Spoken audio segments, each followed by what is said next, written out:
afternoon, everybody, and welcome to the closing session of the inaugural Operation Defend the North.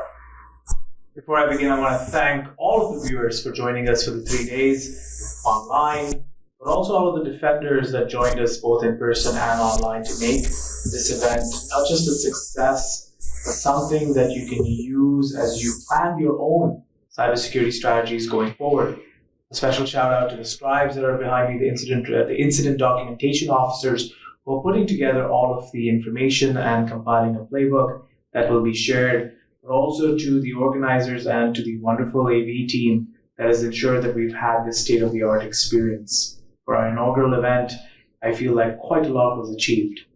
For the next 15 to 20 minutes, we'll be looking at some important takeaways that the leaders in the room have taken, but also for the audience, what you need to be walking away with. First, I'm going to start with my co-host, Mark. He has an update on where Northern Horizons is at, and I'll turn it over to him first. Thanks, Ali. You're welcome. So, where we're at now at the end of our day, and why I think doing this is worth the effort, is that we walked through a scenario that is quite possible. And, I think unfortunately it's only a matter of time before something like this happens, regardless of scale. And we're all tired right now.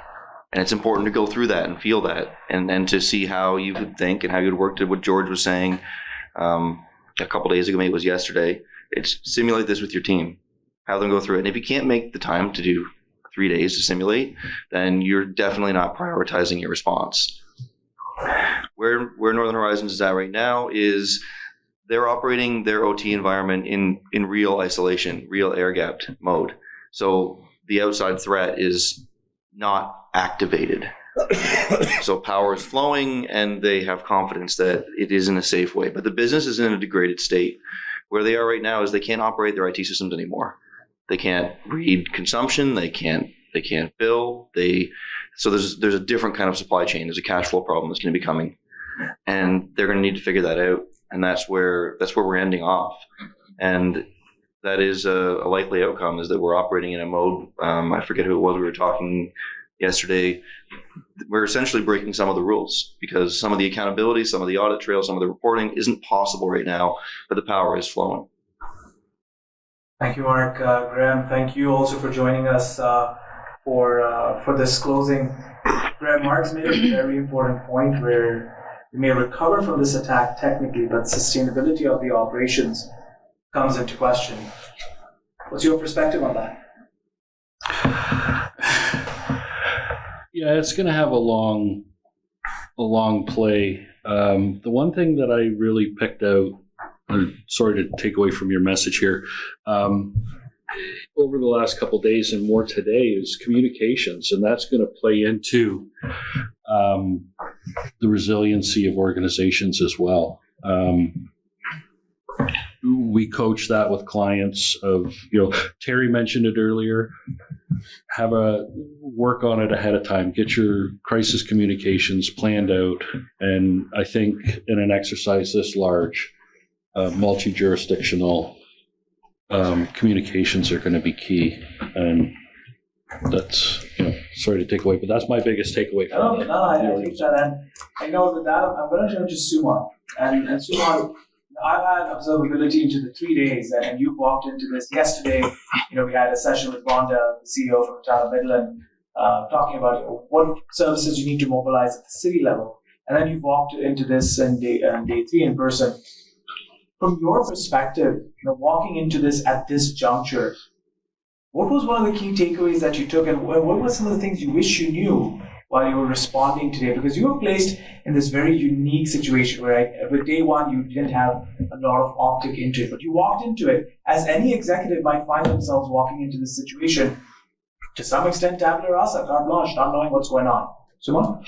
Yeah, you probably heard me over the course of the last couple of days talking about the human factor, and there are definite folks being impacted, both within the province and in lots of other jurisdictions. And power is flowing again. That's great news, but there's still recovery. There's food spoilage. We're going to have to go around collecting the waste. We have to figure out how to treat all the backlog and travel and trade and everything like that. The incident is done, but the recovery is going to take a long time. And, what really comes to mind is, the race may be over, but this is still a marathon. Very well said. And that's something that really contextualizes it effectively well. So thank you for that, Suman. And Suman, on behalf of the organizing committee, myself, Mark, who've been co-chairs, I really appreciate the effort that you've put in and the time that you've spent. And I can tell you that the audience values it a great deal as well. So thank you, Suman, for being a part of this, and I look forward to do more of these sessions with you. Bruce Bay, you've been here for the 3 days, and you've been on multiple sessions, and you've heard multiple perspectives. And one of the things that you brought up, and with you, I'll go to George then, as well as Terry. One of the things that you brought up really effectively was, what is our offensive response going to be to this? Mm-hmm. In effect, you were saying there has to be an offensive response to some extent.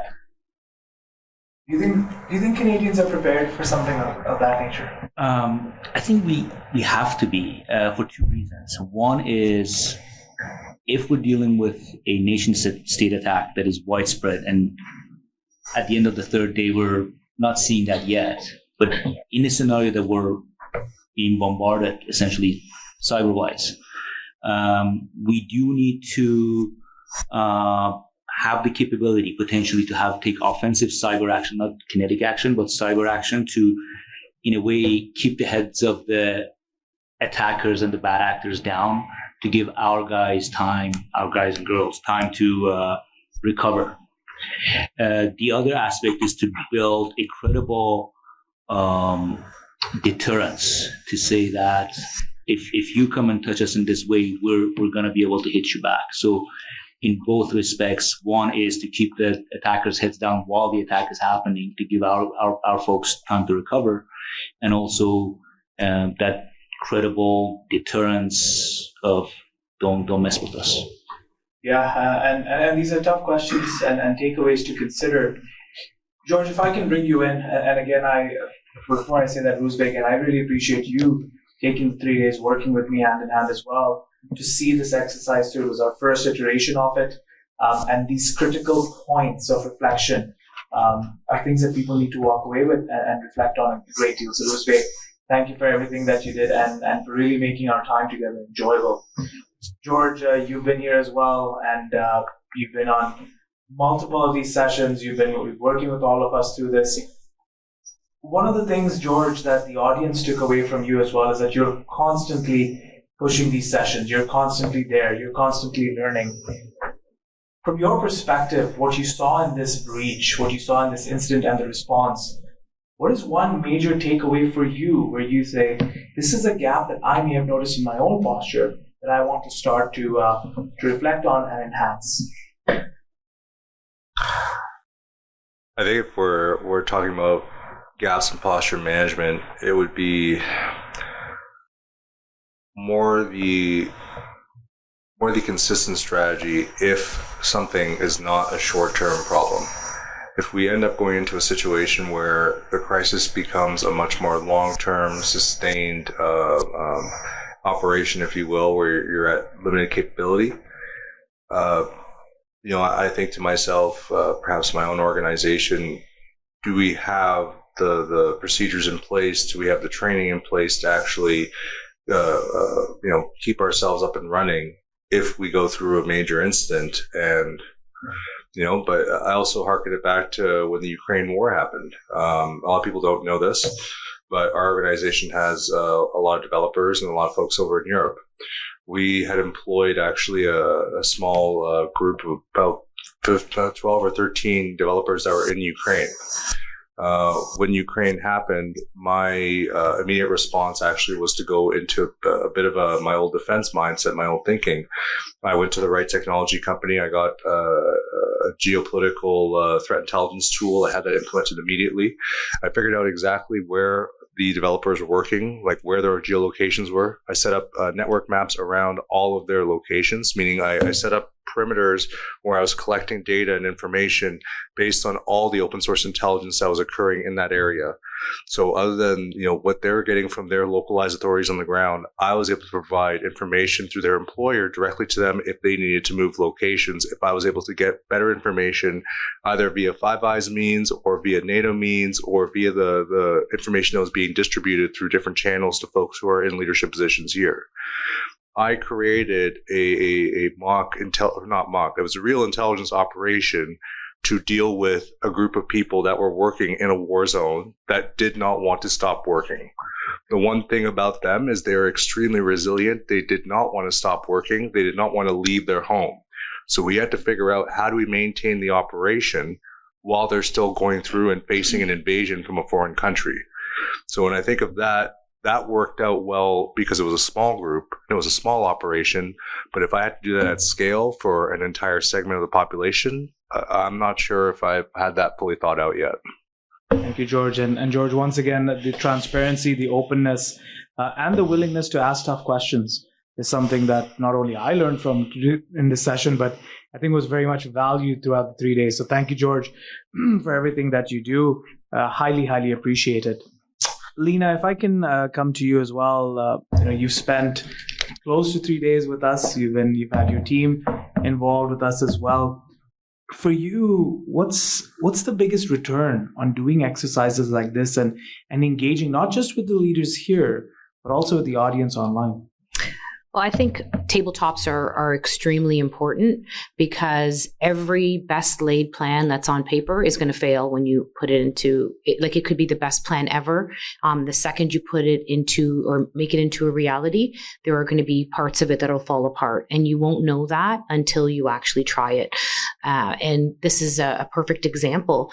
And I go back to some of the ideas that were discussed even on day one about, sending volunteers door to door. Some of these things we used to do, I know they were all part of my emergency planning preparedness 25, 30 years ago, and they were effective. And I think one of the biggest takeaways for me is that we have to evolve, because things that we even did 5 years ago, we can't do.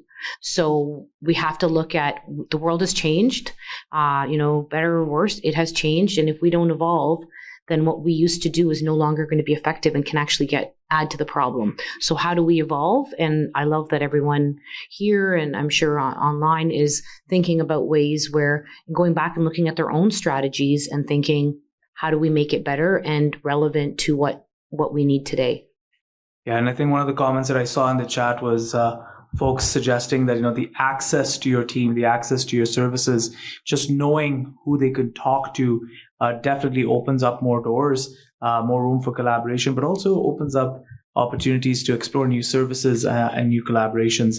I really appreciate, Lena, the time that you put in, not just here, but across multiple venues over the last year. Your efforts don't go unnoticed, and I can assure you that the audience appreciated it a great deal online. So thank you, Lena, and your team for everything that you've been doing. I want to go to Dr. Ali. Dr. Ali, congratulations on becoming a full professor now at U of Guelph. Please don't retire anytime soon. We definitely require your services. But Dr. Ali, I do want to ask you that, in academia, we teach a lot of this, right? And we do hypotheticals. And there's a lot of members from your team who are here as incident documentation officers. We do a lot of this theoretically. But you made sure that your team was here as well, participating. What did you see as the important pedagogical takeaways from doing these kind of tabletops? Absolutely right. I'm stealing the idea of fusion from my colleague here, Ali Shahidi, right? And, this is a conversation that we have had in the sector for years. That isn't it nice that we get people in the field sitting next to those who are law enforcement and looking from the higher picture, sitting next to the educators and sitting next to the researchers, so we can sit together, talk together, and look into the same problem from different views, right? And this was a conversation that we had, as I recall, for 5 years now, Ali, right? And this event and this Defend the North is the first attempt in that direction that I think it went very well, right? If I am putting my educator's hat on, I can see the value for anyone who wants to learn in the field to follow these 3 days, understanding how the cases are unfolding step by step in cybersecurity. And that would not only help them to gain knowledge and skills, of course, but other than that, getting an understanding of the field that they are getting into, right? You are going to work in this field and you understand what are different roles, what are different jobs, right? So that's about education and the value that are generated by these unique events that we don't see many of them, right? And if I put my researcher hat on, these are very few or unique forums in which that we cybersecurity experts can communicate with each other.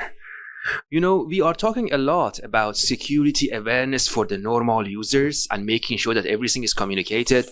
But when it comes to us, I am saying a lot of us are failing in putting time and communicating with each other. What is happening after I attributed this attack and it goes to the terrorist desk, right? What is his concern, right? What are the concerns that comes from the operator on the field in terms of technology gap? What are the concerns that we have, let's say what Ruzu was highlighting in terms of the offensive capabilities that should be in place, right? These are the broken communication among deep cyber people that events like this are making it happening, and that would open up lots of opportunities for future researchers in the field, identifying the gap, correcting those gaps, and building new technologies. So these are the two aspects I can contribute to. I'm sure that Ali Shahidi is going to talk more about his fusion idea, and I don't want to steal that from him, but that's my reflection. I'll come to you. I'll give you a few minutes to think about how you want to word that fusion idea. I will let the AV team know that it seems like everybody's got a green light, but Ali Shahidi doesn't have a green light at this point. So we'll deal with that. But before that, Kelly, one of the things you and I discussed, and this came up in the chats as well, where the audience, Ali has the green light now, he has the power, so I think we're good. But Kelly, one of the comments that I saw in the chat was some folks mentioned that, hey, on day one, we spent 1 or 2 sessions looking at the actual attack. And there was a request of how can we for future, it wasn't a criticism, but how can we in future can delve deeper into the technical piece of the attack itself. Your thoughts and your perspective, Kelly? Yeah, it's a great question. And for this exercise, we were consciously not diving into the technology aspect of how are we figuring out what happened to the code and how did they get into it and how are we resolving that. And I think for this exercise, what came about as we talked about communication, as we talked about collaboration across industries, is a cyber event is not a technical event. It is a human event, because a technical event can be solved with technical people and is focused more on the organization and how they're going to continue to operate and how they're going to continue to be profitable. This event was talking about the human aspect and what happens to people when they don't have critical infrastructure and critical services that they need. So I feel that we dove into all those aspects to make people understand how serious an incident like this is. However, for next time, I think we could have a technical track where we actually take people through the code. How do we get into that and figure out what happened, where it happened, how it happened, who did it, how do we block them for future, and get into that technical stream where we actually understand how the people behind the scenes are doing their job to make sure that we're safe. Thank you for that, Kelly. And that's definitely something noted going forward. But Kelly, also, I do want to thank you for all of your efforts from inception to bringing this event together, but more importantly, also spending a lot of time behind the scenes. I'm well aware of the checks and balances that you helped the team achieve. More importantly, when we ran into certain infrastructure issues, you were there, and that is always appreciated. Thank you for your ongoing support. Ali Shahidi, the stage is yours now, very briefly, to talk about your fusion concept. Thanks, Dr. Ali. Well, the reality is that we talked about, as Dr. Ali mentioned, across the board in the past 3 days, but we know the problem. the reality is that the cybersecurity has become a wicked type of problem globally. It's not just one organization or one person's or one CISO or one team's problem anymore. And in order to solve this wicked problem that we have, the reality is that we need to unite. We need to collaborate all across the board, from the private sector to the public sector, law enforcement, all of the intel agencies, in addition, mainly on the academic side and the researchers and development side of the things, because we know that we are moving, we heard the buzzword AI in the past 3 days as well, and we know that where we are heading. That's a reality, we cannot avoid it. So besides the fact that we need to build a culture of security and security mind across the board, not only for our own organization,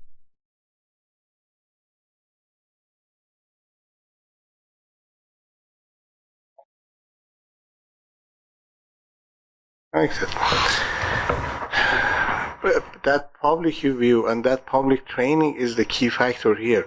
The same way that we do the trainings on in the regions that they are susceptible to the natural disasters, for instance. They know how to deal with the hurricane. They know how to deal with the floods and all of that. If we can come up with some sort of trainings and building that culture among also our public regular day-to-day people, they have some ideas about these things, and they do appreciate also at the same time when something like this happens. It's not a simple fix that they someone run a key and say, okay, we are up and running again. Thank you. So now I'm back to this. Now you are Dr. Ali. It was already on. That's enough. So, at the end of the day, all I'm trying to say is that this is going to be, we can just solve this problem together, and with the full understanding of across the board every challenge that we have, because even the fusion center that we are talking about here, it comes with risks, it comes with challenges that we need to solve, all the way from legal matters, political aspects, and many other aspects. But if we be proactive rather than being reactive to the matter, and we think about them all collectively together in advance, then we have at least some ideas. And in that, as our friends mentioned, we don't have to come up with the plans how to fly while we are flying, actually. So that's all I'm going to say. And again, I repeat the fact that I really think that considering this tabletop exercise, we really do need to think about public training. And we start preparing them, coming up with even basics, that how to communicate and all of those in the events that some challenges like this are. We are going to face it, regardless. The reality is that we are going to see it sooner or later. It's there. And as I mentioned, back in 2003, we had the blackout. So the possibility is there. We are going to see it in many different sectors. That's all. Thank you, Dr. Not Dr. Ali Shahidi, but thank you, Dr. Ali, for lending your mic capabilities to Ali. We've got a few more minutes. I'll move to Rachel very quickly. Rachel, quite a few folks in the chat made mention about threat intelligence, and then your work also with Elk and Hack. I believe this was one of your first experiences in a tabletop of this nature. Rachel, a key takeaway for you. Yeah, so putting on almost my threat intelligence or researcher hat here, the part that I was very excited to see was the layering of the disinformation aspect of all of this into the discussions on cyber. And, we also layered fraud and physical security and all these other elements, but focusing specifically on disinformation. I know that, several of the best or most important threat actors, they see information operations as soft cyber, as the other side of a cyber attack, right? And when they're strategizing on how to launch some sort of, attack, that information landscape is always part of that calculation. So our response needs to take that into account as well. And that's something that I thought was really successful here. Thank you very much for that, Rachel. And again, Rachel, appreciate your time, appreciate what you do for the community, especially with Elk and Hack on a regular basis. With similar like exercises, we see many of your graduates from the program getting hired and moving up, getting their CISSPs, etc. And I think you play a big role in building community. So thank you, Rachel, for what you do.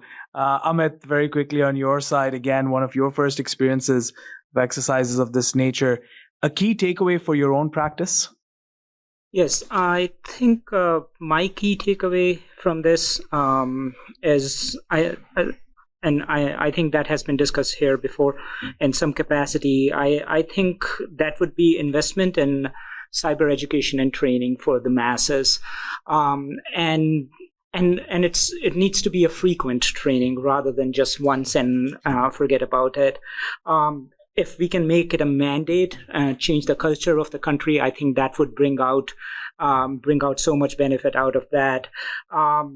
Regular cybersecurity drills, bringing so many minds together like this very exercise from different areas, different prospects, different aspects all together in some kind of tabletop exercises or some kind of collaborative events where everybody speaks to that volume and you understand how your little how your little initiative can have an effect in so many different areas altogether.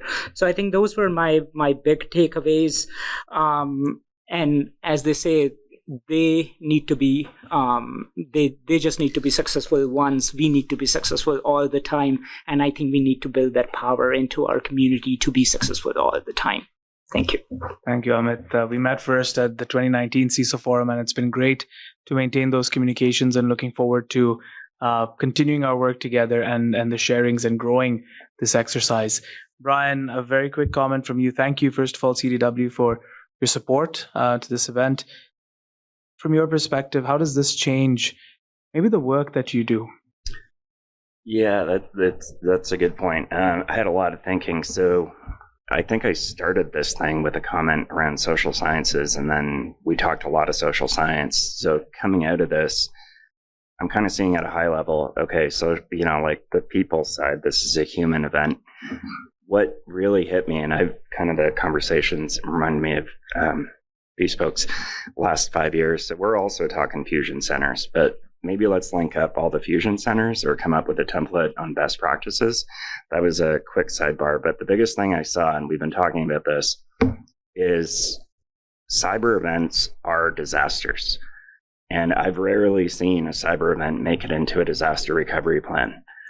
Disaster recovery plans are great for the communications and the side of things and kind of enabling all the pieces. And then you've got your incident response plans that are kind of riding alongside and are very much more specific on the investigation. But making that incident response engagement part of a disaster recovery plan, you can ride all the things that you have in the DRP already, assuming you're testing it and all that stuff as well. But yeah, let's declare it a disaster, right? As opposed to it doesn't make it into that category. I think that's one of the biggest things. And honestly, just keep up with your security controls all across the board, right? Just like that's a proactive thing you can start today. Thank you, Brian. I really appreciate all of your efforts being here for the 3 days, sharing with us, and looking forward to doing more of this and seeing how further we can take this. So thank you, Brian. I'm going to close with Terry, but before that, just to Octavia. Octavia, again, you joined for day number 3. Quite a few people that were watching online. One thing that you've been a proponent of is constantly bringing your teams to things and sharing with them. What's one takeaway you might share with your team from the experience you had today? Yeah, so I'm glad that I was able to come at least the last day. Something that I'm going to share with my team is really for us to review our recovery point objective, right, and see if that's really acceptable to our business. And really looking at, I think Lena talked about evolution and like things have changed and we need to evolve, but sometimes we need to go back to the way that we used to do things. So I am going to buy a binder and print out a bunch of information just in case we lose connectivity, we lose power, right? Because when those things are down, we talked a lot about communication, but honestly, there will be no communication. So we need to make sure that we're having that. So I'm taking that back to my team as well. Fantastic. Thank you, Octavia, for everything that you do, your efforts, and more importantly, the constant advice that you've been providing. This engagement, it, again, has not gone unnoticed. I thank you for everything that you've done and for also making sure that our spirits stay high as we go through this, because it can be quite challenging. So thank you for the energy that you bring as well. And lastly, Terry, very quick, we met at CISO Forum in 2024. This was this year, and you had a vision for this, and it's come together. You've worked very closely also with Lena and with Maddie, and just to see this together. Why was this so important for you? Well, for the collaborative Team Canada to defend against any such threat, first we need to be aware of the real potential threats that are out there. And to that point, I think this exercise, the resulting discussions, has been vitally important, both to increasing public awareness of this real threat that Canadians and Canadian entities face, and second of all, to increase our collective emergency preparedness in light of that threat that is looming. The current real geopolitical threat environment that we currently are facing, the hostilities and the tensions are going to continue to rise as we look to the future. All assessments from various government agencies point to this reality over the next little while. That geopolitical impact, it's going to impact all of us in Canada, whether at the individual level, the government level, private entities. So, it's no secret, coming from an agency with lots of secrets, that at least 2 hostile states currently and actively target electrical production and distribution systems, whether across various Western democratic societies, Canada, and our allies, all for the sole purpose to advance their geopolitical objectives. So exercises such as this, where we're coming together collaboratively, all of government, all of community of practice. In a situation like this, it's not just about the individual victim that's responding to this. It's all of Canada, all of the cybersecurity professionals, agencies responsible, being able to come together to mount against these type of significant threats. So all of that to say is I can't say enough thank you to CyberX for the organization and brainchild behind this particular exercise. Hopefully we can see these things continue to grow and adapt as the constant threat landscape continues to evolve and change in the coming years. And just such a pleasure and great feeling to step into this community of practice of professionals. Looking forward to better collaborative efforts across all levels. So thank you. Thank you very much, Terry. And I guess that leaves it with me. But yes, a big thank you to all of the sponsors and the defenders that participated, the province, the Center of Excellence that all made everything here possible. They say that if you want to get something done, give it to the busiest person or people in the room. I couldn't think of more busy and more effective people than all of you, and you got it done. I could say the same for the team at CyberX. Very busy, coming off the back of another major event, Canadian Women in Cyber, and to pull this together in 3 weeks with that AV team and with everything that they've done is an extremely, extremely commendable task. So well done to all of you. People ask me, a lot of people in the chat direct messaged me as well and said, aren't you tired having moderated this for 3 days? I've been doing it for a very, very long time. But 3 days consistently is quite challenging. But then I did respond back and say, this is me playing this out fictitiously. In real time, if this was going to happen, the mental state you would find yourself in is definitely not captured in the economic impact number. Or if there was a mental impact number, you couldn't necessarily put that and quantify it in any way. So I get it, but it allowed me to experience what I would experience if I was leading the charge in this situation. With that, I really want to thank everybody for your participation. I say this very, very often that there are lots of cybersecurity professionals out there, but cybersecurity professionals who can communicate and collaborate well are few and far between. And I'm sure that the audience realized the importance of that communication through this exercise. To our audience, thank you for joining. Thank you for being with us for 3 days. Yes, the power is back up, but for how long? And with that uncertainty, I welcome all of you to rise up and defend the North. Thank you for your time. Thank you for being with us for 3 days. This is Ali Hirji, your host, signing off, and I'll see you at the next exercise.